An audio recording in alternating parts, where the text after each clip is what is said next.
गुरु परंपरा योग संस्थान में आपका स्वागत है। आज हम लोग 8वां योग उपनिषद योगराज उपनिषद पढ़ेंगे और यूजीसी नेट जेआरएफ योग विषय के सिलेबस में ये अंतिम योग उपनिषद हमारा है।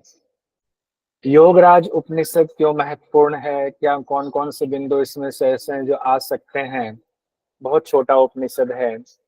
तो योगराज उपनिषद सबसे पहले हम ये जानें कि किस वेद से जुड़ा है। तो हम पहले से हर उपनिषद को पढ़ने के दौरान ये बात दोहराते हैं कि योगराज उपनिषद किसी वेद से जुड़ा हुआ नहीं है। योगराज उपनिषद किसी वेद से जुड़ा हुआ नहीं और यह योग पर उपनिषदों में श्रेष्ठ है। जितने योग उपनिषद हैं उसमें श्रेष्ठ कहा गया है, इसीलिए इसको योगराज की संज्ञा दी गई है कि ये योगराज उपनिषद है। योग उपनिषदों में योग परक है, श्रेष्ठ है इसीलिए। और मंत्र हैं सिर्फ 21। योगराज उपनिषद में सिर्फ 21 मंत्र हैं, इसको याद रखिएगा। कितने मंत्र हैं? तो मंत्रों की संख्या सिर्फ 21 है। योगराज उपनिषद में चतुर्योग की चर्चा है। पहले देखते हैं क्या महत्वपूर्ण है, फिर डिटेल में पढ़ेंगे। चतुर्योग में मंत्र योग, लय योग, राजयोग, हठ योग बताया गया है। मंत्र योग, लय योग, राजयोग, हठ योग बताया गया। कहाँ कहाँ पर इसकी चर्चा है इन चारों योग की, ये भी हम लोग जब कल इसको सभी 8 योग उपनिषद का कंपैरिजन पढ़ेंगे तो उसमें देखेंगे। और 4 प्रकार का, उसके साथ 4 प्रकार का और इसमें योग की चर्चा है, जिसमें आसन, प्राण संरोध, ध्यान और समाधि। इस वजह से इंपॉर्टेंट हो जाता है कि एक तो आपको चतुर्योग की चर्चा मंत्र योग, लय योग, राजयोग, हठ योग तो है ही है, फिर एक और इसमें 4 प्रकार के योग की चर्चा है, आसन, प्राण संरोध, ध्यान और समाधि। आसन, प्राण संरोध, ध्यान और समाधि। तो इसको ध्यान रखिए, इसका सीक्वेंस पूछा जा सकता है। ऊपर का सीक्वेंस तो आता ही है क्वेश्चन में, ये भी पूछा जा सकता है। साथ ही इसमें 9 चक्र की चर्चा है। योगराज उपनिषद में 9 चक्र बताए गए, जो बाकी उपनिषद में 9 चक्र की चर्चा नहीं है। ब्रह्म चक्र, स्वादिष्ठान चक्र, नाभि चक्र, हृदय चक्र, कंठ चक्र, तालुका चक्र, भू चक्र, ब्रह्मरंध्र चक्र और व्योम चक्र, ये 9 चक्र बताए गए। अब डिटेल में हम देख लेते हैं। 21 तो मंत्र है, तो 21 के 21 मंत्र क्यों ना देख लें, क्या दिक्कत है। तो पहला जो मंत्र है वो है योग राजम प्रवक्ष्यामि योगिनाम योग सिद्धये मंत्र योगो लयश्चैव राज योगो हठस्तथा।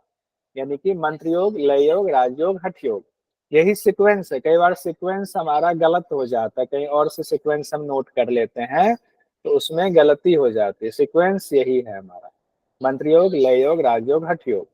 यानी कहा गया अब योगियों की योग सिद्धि के लिए मंत्र योग, लय योग, हठ योग, इन 4 प्रकार वाले योग से युक्त योगराज उपनिषद का प्रवक्ष्यामि वर्णन करते हैं। अब उसके बाद दूसरे मंत्र में क्या कहा गया, दूसरे ही मंत्र में फिर 4 चीजें कही गई हैं। यहां कहते हैं योगस् चतुर्विधः प्रोक्तो योगिभिः तत्वदर्शिभिः, योगिभिः तत्वदर्शिभिः आसनम प्राण संरोधो ध्यानम चैव समाधिकः। यानी कि योग के तत्वदर्शियों ने योग को आसन, प्राण संरोध, ध्यान और समाधि रूपा कहा है। योग के तत्वदर्शियों ने, यहाँ पर एक शब्द ये जोड़ा हुआ है, योग योगी भी तत्वदर्शी भी। योग के तत्वदर्शियों ने योग चतुर्विधा, 4 विधाएं योग की बताई है। कौन सी? आसन, प्राण संरोध, ध्यान और समाधि। तो 4 4 के 2 बंच बन गए यहाँ पर। अब उसके बाद एक एक करके मंत्र योग क्या है, लय योग क्या है, आपके हठ योग क्या है, राजयोग क्या है, इसकी चर्चा की गई है और उसके फल बताए गए हैं। पहले मंत्र योग के बारे में कहा गया है, ब्रह्म विष्णु शिवादीनाम मंत्रम विशारदः साध्यते मंत्र योगस्तु वत्स राजादेवि यथा। अब इसमें एक तो तीसरे मंत्र में है और एक का पोर्शन ये चौथे मंत्र का आधा पोर्शन है, तो एक में आधा आधा करके गया हुआ है, इसीलिए उसमें हमने 4 भी लिख दिया। ये पूरा चौथा मंत्र पूरा कंप्लीट नहीं है, यहाँ पर आकर के ये कंप्लीट हो रहा लय योग। इसका अर्थ देख लेते हैं। विशारदे मतलब विद्वान लोग कहते हैं कि ब्रह्मा विष्णु और शिव के मंत्रों का जाप करें। मंत्र जाप में क्या हुआ? ब्रह्मा विष्णु और शिव के मंत्रों का जाप करना मंत्र योग है। और उसके बाद दूसरे लाइन में कहा गया साध्यते मंत्र योगस्तु, मंत्र योग को सिद्ध करने वाले वत्सराज आदि मुनि हैं। वत्सराज आदि मुनि मंत्र योग को सिद्ध करने वाले हैं। ये बात की गई, ये वत्सराज याद रखिएगा कि वत्सराज ने कौन से सिद्धि पाई? तो मंत्र योग की सिद्धि पाई थी। दूसरी चर्चा लय योग के बारे में है, मंत्र है। इसमें चौथा और पांचवा दोनों दो मंत्र से इसमें जुड़ा हुआ, आधे चौथा का आधा पांचवा का लिया गया। कहते हैं कृष्ण द्वैपायन अध्ययस्तु साधितो लय संगीतज्ञ संजितः नवस्वेव ही चक्रेषु लयम कृत्वा महात्मभिः। कहते हैं कृष्ण द्वैपायन यानी व्यास जी को कृष्ण द्वैपायन कहा गया है।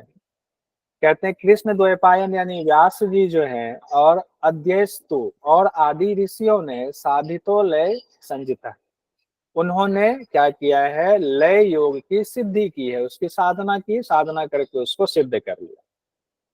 उसके बाद कहा गया नवस्वेव ही चक्रेषु लयम कृत्वा महात्म भी, 9 प्रकार के जो चक्र हैं उसकी चर्चा यहाँ लय योग में की गई है। कहते हैं 9 प्रकार के चक्रों में लय करके महात्मा लोग लय योग की सिद्धि प्राप्त करते हैं।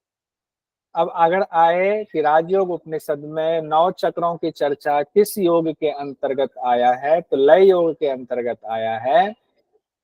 9 चक्रों में किसका लय करेंगे? चित्त का लय करेंगे। और चित्त का लय ऐसे नहीं होता है, कुंडलिनी जागरण के साथ साथ वो चित्त का लय होता है। हम लोगों ने पढ़ा है ना कुंडलिनी जागरण, तो मन और प्राण को लेकर के कुंडलिनी ऊपर बढ़ती है।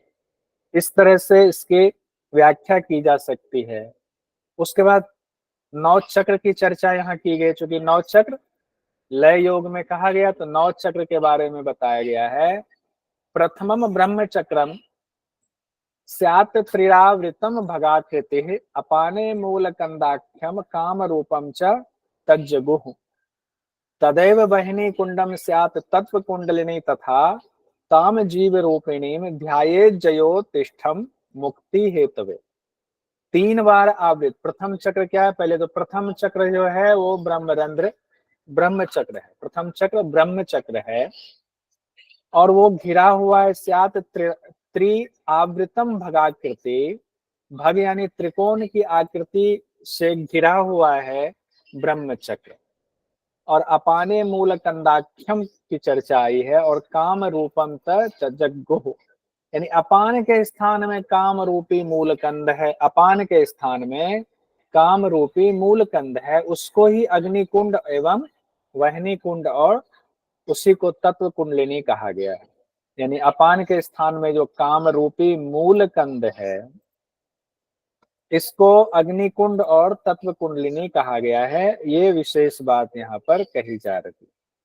उसके बाद कहते हैं उस ज्योति स्वरूप जीव रूपनी का मुक्ति की कामना से ध्यान करना चाहिए। जीव रूपनी ध्याये जयोतिष्ठम मुक्ति हेतवे, मुक्ति की कामना से उस ज्योति स्वरूप जीव का ध्यान करना चाहिए। पहला चक्र में कहा गया है। चक्रों की चर्चा कहाँ हो रही है? लय योग के दौरान हो रही है, ध्यान रखेंगे। दूसरा चक्र है स्वाधिष्ठान चक्र। स्वाधिष्ठानम द्वितीयम स्याचक्रम तन मध्यगम विदुः पश्चिमाभिमुखम लिंगम प्रज्वाला अंकुर सन्निभम तत्रोद्रियाण पीठेषु तम ध्यात्वाकर्षयेत् जगत। यानी कुंडलिनी स्थान के मध्य में, यानी मूल कंद के मध्य में, तन मध्यम विदु है ना, मूल कंद के मध्य में स्वाधिष्ठान चक्र का स्थान है। उसके बाद कहा गया पश्चिमाभिमुख, पीछे की ओर, नीचे की ओर मुख किए हुए एक लिंग है। और वो भी कैसे है? प्रवाल अंकुर सन्निभम। प्रवाल अंकुर मतलब अंकुर होता है ना, प्रवाल जिसको कहते हैं, मूंगा जिसको कहते हैं, वो लाल होता है। प्रवाल होता है लाल, तो लाल जो मूंगा होता है उस लाल मूंगे के समान प्रकाशवान और नीचे की तरफ मुख किया हुआ एक लिंग है। और वहीं पर उद्रियाण पीठ है। उद्रियाण पीठ कहाँ है? स्वाधिष्ठान चक्र में उद्रियाण पीठ है। और उस उद्यान पीठ में रक्त पूर्ण प्रकाशमान अंकुर का ध्यान करते हुए जगत का आकर्षण करें। ध्यान किसका करना है? उद्यान पीठ में रक्तपूर्ण मतलब लाल रंग के प्रकाशमान अंकुर यानी कि ज्योति का ध्यान करना है। स्वादिष्ठान चक्र हो गया। तीसरा चक्र है हमारा नाभि चक्र। नाभि चक्र के बारे में कहा गया, तृतीयम नाभि चक्रम स्यात् तन मध्ये तु जगत स्थितम पंचावर्ता मध्य शक्तिम चिंतयेत द्वि दुधाकृति ताम ध्यात्वा सर्व सिद्धि नाम भाजनम जायते बुध। तीसरा चक्र नाभि चक्र है। तीसरा चक्र क्या है? नाभि चक्र कहा गया है, ये बहुत सिंपल, सब लोग जानते ही हैं। उसके अंदर कहा गया संसार की स्थिति कही गई है। स्यात् तन मध्य तु जगत स्थितम, उसके अंदर संसार की स्थिति कही गई है। नाभि में 5 आवृत्ति वाली विद्युत के समान शक्ति का ध्यान करना चाहिए। ये बिल्कुल अलग बात कही गई है, ये बात और कहीं नहीं कही गई है कि 5 आवृत्ति वाली विद्युत के समान शक्ति जो है वो कहाँ स्थित है? वो नाभि चक्र में स्थित है। और वो भी कितना लपेटा लगाए हुए है? तो वो 5 लपेटा पंचावर्ता। मध्य शक्ति मतलब उस बीच में जो वो शक्ति है मध्य में, उसी का चिंतन, चिंतयेत चिंतन करना चाहिए विद्युत आकृति की तरह। ताम ध्यात्वा सर्व सिद्धि नाम, उसका ध्यान करने से विद्वान कहते हैं कि सभी सिद्धियों को प्राप्ति हो जाएगी, यानी विद्वानों को या साधकों को सभी सिद्धि की प्राप्ति हो जाती है। चौथा चक्र है हमारा हृदय चक्र। कहते हैं चतुर्थे हृदय चक्रे विज्ञेयम तद अधोमुखम ज्योति रूपम च तन्मध्ये हंसम ध्यायेत प्रयत्नतः तम ध्यायतो जगत सर्वम वश्यम शान नात्र संशय। कहते हैं चौथा चक्र जो है वो विज्ञेयम तद अधोमुखम, उसको जानना चाहिए कि वो नीचे की तरफ मुख किए हुए है चौथा चक्र। और वो कौन सा चक्र है? हृदय चक्र है, ऐसा जानना चाहिए। और हृदय चक्र में कमल जो है नीचे की तरफ मुख किया हुआ है। योग उपनिषद में अकेले यहाँ नहीं कहा जा रहा है, और भी जगहों पर ये बात कही गई है कि हृदय कमल जो है वो नीचे की तरफ मुख किया हुआ है और उसकी तना जो है, डंठल जो है, ऊपर की तरफ है। ज्योति रूपम च तन मध्य, उसके बीच में हंसम ध्यायेत प्रयत्नतः, ज्योति के रूप में हंस है, उसका ध्यान करना चाहिए। उसके बीच में प्रकाश यानी ज्योति के रूप में, ज्योति ही कर देते हैं, ज्योति के रूप में हंस का ध्यान करना चाहिए। तम ध्यायतो जगत सर्वम वश्यम स्यात् नात्र संशय। कहते हैं उसके ध्यान से सारा संसार, जगत सर्वम वश्यम, सब पूरा जगत वो वश में हो जाता है, इसमें कोई संशय नहीं है। सारा जगत वश में हो जाता है, इसमें कोई संशय नहीं है। वेदन जी क्या हुआ? हरिओम सर, मैं कह रहा था थोड़ी साइज बढ़ा देते सर। आइए 5वां चक्र हम पढ़ेंगे अब, ठीक है? जी सर। 5वां चक्र है हमारा कंठ चक्र। कहते हैं पंचमम कंठ चक्रम स्यात् तत्र वामे इड़ा भवेत दक्षिणे पिंगला ज्ञेया सुषुम्ना मध्यतः स्थिता तत्र ध्यात्वा शुचि ज्योति सिद्धिनाम भाजनम भवेत। कहते 5वां चक्र कंठ चक्र है। कंठ चक्र पर पहुंच गए 5वां चक्र। उसके वाम भाग में तत्र वामे इड़ा भवेत, वाम भाग में इड़ा नाड़ी है। और दक्षिणे पिंगला ज्ञेया, दक्षिण भाग में पिंगला नाड़ी है। सुषुम्ना मध्यतः स्थिता, सुषुम्ना मध्य में स्थित है। तत्र ध्यात्वा शुचि ज्योति, उसका ध्यान करना चाहिए, उस पवित्र प्रकाश का ध्यान करना चाहिए। सिद्धिनाम भाजनम भवेत, सिद्धियां मिल जाती है इससे। कंठ चक्र की बात कही गई है। उसके बाद छठा चक्र, कंठ के कंठ तक में कोई दिक्कत नहीं है। उसके बाद छठा क्या है? कंठ से ऊपर तालु का चक्र आ रहा है। कंठ के बाद भूमध्य की जगह अंदर पहुंच के तालु का चक्र में कहते हैं षष्ठम च चालु का चक्रम घंटिका स्थान मुच्यते। छठा चक्र तालु चक्र है, जो घंटिका स्थान में, घंटिका जो छोटी जिह्वा होती लटकती हुई वहां है, उसी को दशम द्वार कहा गया है। दशम द्वार मार्गम, उसको 10 द्वार कहा गया है। तद्र राजदंतम, उसी को राजदंत भी कहा गया। तद्र राजदंतम तज्जगो हो, वो राजदंत भी है, हम लोग इसको पहले भी पढ़ चुके हैं। और उसमें कहा गया शून्य लयम कृत्वा, वहां पर शून्य में मन को लय करने पर मुक्ति मिल जाती है, इसमें कोई संशय नहीं है, निश्चित ही मुक्ति मिल जाती है। सातवां चक्र क्या हुआ? भ्रू चक्र। तालुका चक्र से सीधे भ्रू चक्र पर आए, और भ्रू चक्र में कहा गया है भ्रू चक्रम सप्तम विद्या द्विंदु स्थानम तद विदुः भ्रुवो मध्ये वर्तुलम च ध्यात्वा ज्योति प्रमुच्यते।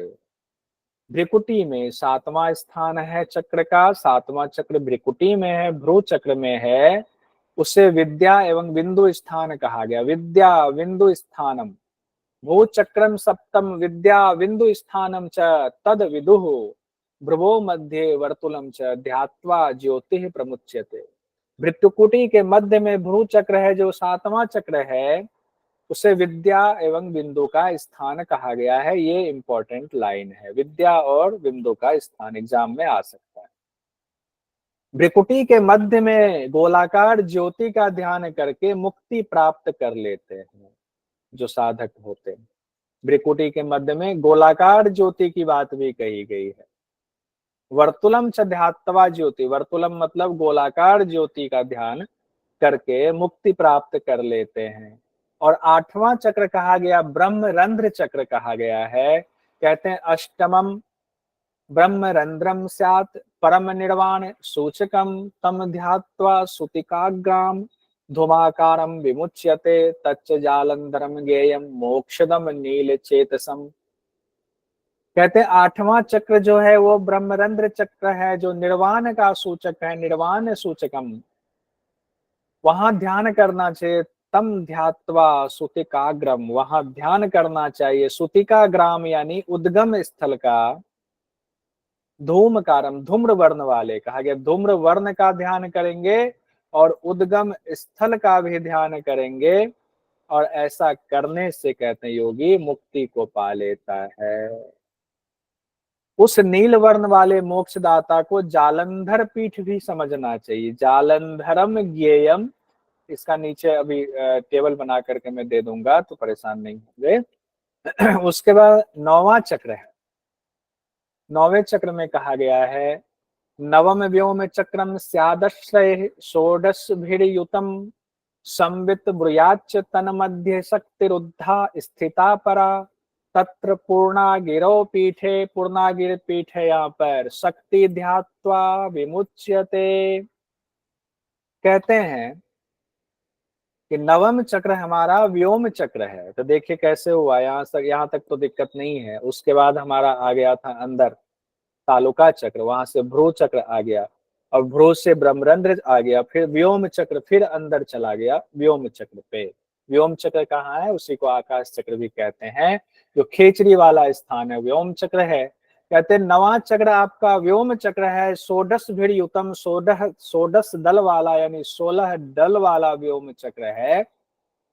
उस षोडश दल के चक्र के बीच में तन्मध्य शक्ति रुद्धा स्थिता परा, वहां पराशक्ति का स्थान कहा गया। क्या है? पराशक्ति का वहां स्थान है। उसे संविद करना चाहिए, उसे जानना चाहिए। और उस चक्र तत्र पूर्णागिरो पीठ है, वहां उसी चक्र के मध्य में पूर्णागिरी पीठ है, उसका ध्यान करना चाहिए। उस पूर्णागिरी पीठ का ध्यान करके साधक विमुच्यते, मुक्ति को प्राप्त कर लेता है। सिद्ध सिद्धांत पद्धति में भी 9 चक्र का वर्णन किया गया है। ठीक है, यहाँ वहां भी आकाश चक्र है या व्योम चक्र एक ही है। व्योम को कहा गया है, ध्यान रखिएगा, व्योम चक्र हो तो आकाश चक्र हो तो वो आपका खिचड़ी मुद्रा भी उससे तुलना की जाती है। अब 19वां देखिए, 18 मंत्र तक पढ़ चुके, 19 20 21 3 ही मंत्र बचा हुआ, जल्दी खत्म हो जाएगा। एतेषां नवचक्रा मेकैकं ध्यायतो मुनोः सिद्धयोः मुक्ति सहिताः करस्था स्युर्दिने दिने स्युत दिनेर दिने। कहते हैं जो साधक 9 चक्रों का क्रम से ध्यान करता है, नवचक्रा क्रमणे एककम, नव चक्र का क्रम से ध्यान करता है मुनि, जो मुनि कहा गया, जो मुनि लोग या जो साधक लोग, उसे मुक्ति मिल जाती है, सभी सिद्धियां प्रतिदिन प्राप्त होती जाती है। सिद्धयो मुक्ति सहिता करस्था, यानी रोज रोज जो है उनको सिद्धि मिलती जाती है, दिन प्रतिदिन सिद्धि उनको मिलती जाती है। 20वां जो सेकंड लास्ट है मंत्र वो है, एको दंड द्वयम मध्ये पश्यति ज्ञान चक्षुषा कदम्ब गोलकाकारम ब्रह्मलोकम ब्रजंती ते। अपने ज्ञान नेत्र से जो साधक कदम्ब के गुच्छ के समान उस गोलाकार चक्र के मध्य में दो दंड का दर्शन करता है, वे ब्रह्म लोक को प्राप्त होता है। इसका अर्थ मुझे भी नहीं पता एग्जैक्ट की व्याख्या क्या है, और सटीक व्याख्या मिली नहीं है, लेकिन परीक्षा की दृष्टि से बड़ा महत्वपूर्ण है, क्योंकि अलग बात कही गई है। एक तो कहा गया जो साधक कदम के गुच्छक के समान गोलाकार चक्र यानी भू चक्र में गोलाकार की बात आई थी, भू चक्र के मध्य में दो दंड का दर्शन करता है। आपको आ सकता है कि दो दंड के दर्शन की बात किस उपनिषद के किस चक्र में की गई है जिससे ब्रह्मलोक की प्राप्ति होती है, तो वो आपको हो गया योगराज उपनिषद, और भू चक्र में उसकी चर्चा है दो दंडों का, उससे ब्रह्मलोक की प्राप्ति होती है। बस एक मंत्र और रह रहा है, तो अभी एक क्वेश्चन देखिए पूछा गया 18 जून 2024 को, योगराज उपनिषद में निम्नलिखित में से कौन से चक्र में, ईड़ा में, बाएं ईड़ा में, दाहिने पिंगला में और मध्य में सुषुम्ना स्थित होता है? नाभि चक्र, हृदय चक्र, कंठ चक्र, भू चक्र? कंठ चक्र। कंठ चक्र सर, तीसरा नंबर। पक्का? सर कंठ चक्र। पक्का 5वां नंबर का कंठ चक्र जी, तीसरा नंबर है कंठ चक्र। बहुत सुंदर, कंठ चक्र ही है। एक बार जिनको संशय हो रहा है वो एक बार देख लीजिए। पंचमम कंठ चक्रम स्याद तत्र वामे इड़ा भवेद दक्षिणे पिंगला ज्ञेया सुषुम्ना मध्यतः स्थिता तत्र ध्यात्वा शुचि ज्योति सिद्धि नाम भाजनम भवेत। देखिए ये भी यहाँ इंपॉर्टेंट, किस चक्र में ये बात कही गई है ये भी इंपॉर्टेंट है, तभी तो क्वेश्चन पूछ दिया गया। ये इंपॉर्टेंट का टैग लगा देते हैं, इंपॉर्टेंट। अब हम नीचे आते हैं, क्वेश्चन हमने ये देख लिया। अंतिम मंत्र 21वां मंत्र है, कहते हैं ऊर्ध्व शक्ति निपातेन अधः शक्तिर निकुंजनात् मध्य शक्ति प्रबोधेन जायते परमम सुखम जायते परमम सुखम। कहते ऊर्ध्व शक्ति को निपात करने से, ऊर्ध्व शक्ति को नीचे दबाने से, ऊपर की जो शक्ति उसको नीचे दबाने से, अधः शक्ति निकुंचनात्, नीचे वाली जो शक्ति है उसको आकुंचन करने से, मध्य शक्ति प्रबोधन, मध्य शक्ति को जागृत करने से, मध्य शक्ति प्रबोधन मतलब जागृत करना, जायते परमम सुखम, जायते परमम सुखम 2 बार कहा गया है। परम सुख की प्राप्ति होती है, परम सुख की प्राप्ति होती है, निश्चित है। ये अंतिम हो गया 21वां सूत्र, यहाँ पर मंत्र यहाँ कंप्लीट हो गया। तो प्राण अपान हो जाएगा ना? हाँ उस हिसाब, बिल्कुल सही करे। चलिए वो भी जोड़ ही लेते हैं। ऊर्ध्व शक्ति के निपात मतलब दबाने से, जो प्राण है उसको नीचे दबाएंगे। अधः शक्ति आकुंचन करना है, अधः शक्ति को यानी कि अपान को ऊपर दबाना है उसको आकुंचन करके, और मध्य शक्ति जो बीच में कुंडलिनी शक्ति है उसको जागृत कर देने से। क्योंकि देखिए मणिपुर चक्र के दौरान मध्य शक्ति शब्द आया था, जो 5 कुंडलिनी मारे हुए बैठी हुई है, यहाँ लिखा था, उसको कहा गया है कि जगाने से परम सुख प्राप्त होता है, परमम सुखम, ये निश्चित है। अब जो देखिए इसमें इंपॉर्टेंट क्या है, 3 पीठ का स्थान बताया गया है, उद्यान पीठ, जालंधर पीठ और पूर्णागिरि पीठ। उद्यान पीठ कहाँ कहा गया? स्वाधिष्ठान में कहा गया उद्यान पीठ। और जालंधर पीठ हम लोगों ने देखा ब्रह्मरंध्र में है 8वें चक्र में, और फिर पूर्णागिरि पीठ 9वें चक्र में। तो दूसरा 8वां 9वां चक्र है, दूसरा 8वां 9वां चक्र है, उद्यान पीठ, जालंधर पीठ और पूर्णागिरि पीठ। इस तरह से 3 पीठ। हठ योग में भी सर इसकी चर्चा इसको आई नोट है, जरूर कर लीजिए। सिद्धांत पद्धति। हाँ आई हुई, उसको कंपैरिजन के दौरान ले लेंगे। कल कंपैरिजन करेंगे। आज हालांकि समय है, लेकिन मैं बहुत अच्छे से तैयार नहीं कर पाया हूँ, जो डिमांड आई थी, तो और अच्छे से तैयार करेंगे तो कल इसको हम लोग कंपैरिजन योग उपनिषद करेंगे, कुछ हठ योग से भी कंपैरिजन देख लें। अब योगराज उपनिषद के अनुसार षष्टम चक्र है, ये जून 2019 में पूछा गया। तालु का षष्टम चक्र, तालु का चक्र, फर्स्ट नंबर सर। पक्का 5वें तक तो आपका यहाँ तक कंठ चक्र तक हो गया, छठवा तालु का चक्र, और उसका बाद हो गया आपका तालुका। तालुका के बाद कौन सा चक्र है ये भी याद कर लेते हैं। भ्रू चक्र, भ्रू चक्र। भ्रू के बाद ब्रह्म चक्र, ब्रह्मरंध्र के बाद ब्रह्मरंध्र व्योम चक्र। बहुत सुंदर, ठीक है, तो इसका आंसर है तालुका चक्र। अब इसी साल पूछा गया, जून 2019 में ही, चतुर्योग मंत्र लय हठ और राज का वर्णन किया गया है। त्रिशिखी में, योग तत्व में, योगराज और नादविंद।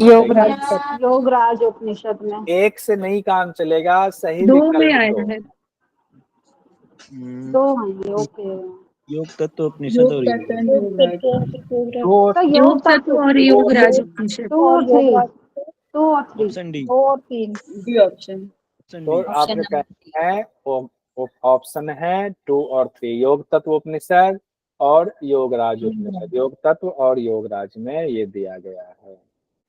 ये मंत्र योग, लय योग, हठ योग, राजयोग, योग तत्व उपनिषद, योगराज उपनिषद में इसकी चर्चा है। योग तत्व उपनिषद, योगराज, तो उस हिसाब से दूसरा तीसरा बिल्कुल सही आंसर है। जिनको शंका है उनकी शंका भी दूर हो गया। घंटिका स्थान किस चक्र से संबंधित है? तो तालुका चक्र से संबंधित है। 10वां द्वार किसे कहा गया? ये दोनों इंपॉर्टेंट है। 10वां द्वार किसे कहा गया? किस चक्र को? ऐसे भी सवाल आ सकता है। तालुका चक्र को, तालुका चक्र या घंटिका स्थान को कहते हैं। राजदंत की संज्ञा किसे दी गई है? तालुका चक्र को। तालुका। देखिए तालुका चक्र से 3 सवाल आ गया, घंटिका स्थान, 10वां द्वार और राजदंत। 3 चीजें एक जगह से आपके सवाल आ गया। षोडश दल चक्र किसे कहा गया है? व्योम चक्र, व्योम चक्र को कहा गया है। षोडश दल कमल, कई बार हम लोग खिचड़ी पढ़ते हैं ना, तो उसमें कहते हैं कि 16 दल वाले कमल, तो कई बार कंफ्यूजन हो जाती है। हमें लगता है कि जो विशुद्धि चक्र में भी षोडश दल कमल है, तो जिह्वा कहीं विशुद्धि में तो नहीं ले जा रहे? नहीं, वहां नहीं ले जा रहे। षोडश दल कमल व्योम चक्र में भी है। विद्या एवं बिंदु का स्थान किस चक्र को कहा गया? विद्या एवं बिंदु का स्थान भू चक्र, भू चक्र को कहा गया। विद्या एवं बिंदु का स्थान भू चक्र को कहा गया। संसार की स्थिति किस चक्र में कही गई है? नाभि चक्र, नाभि चक्र में कही। और एक जगह और उपनिषद में था, पाप पुण्य का संचालन नाभि चक्र से कहा गया। उसको भी देखो। कौन सा उपनिषद किसी वेद से जुड़ा नहीं है? तो योगराज किसी वेद से जुड़ा नहीं। छोटा उपनिषद था, सभी मंत्र हम लोगों ने पढ़ लिया, उसके बावजूद ये इतनी जल्दी समाप्त हो।